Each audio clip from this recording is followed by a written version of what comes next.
पुदीना। जी हाँ दोस्तों, आप लोगों के लिए सबसे ब्रेकिंग न्यूज आने जा रहा है।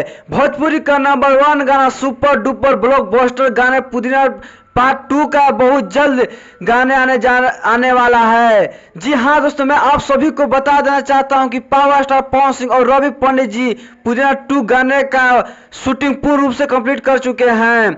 जबकि जैसा कि आप लोग स्क्रीन पर कई सारा फोटो भी देख रहे हैं और इसका ऑफिशियल रिपोर्ट रवि पंडित जी के इंस्टाग्राम आईडी से डाला गया है। जिस गाने को लिखे हैं रोशन सिंह विश्वास, म्यूजिक को सजाए हैं प्रियांशु सिंह, कोरियोग्राफर हैं विशाल वैभव और डीओपी रंजीत के सिंह जी हैं।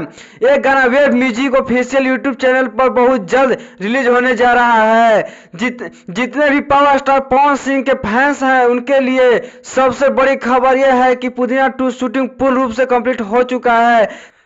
अगर आप पवन सिंह का एक तरफा प्यार करते हैं तो लाइक, सब्सक्राइब और शेयर करना ना भूलें। आर्यन न्यूज भोजपुरी का अभी तक सब्सक्राइब ना किए हैं तो सब्सक्राइब करना ना भूलें। भोजपुरी में नए नए खबरें डाली जाती है, इस पर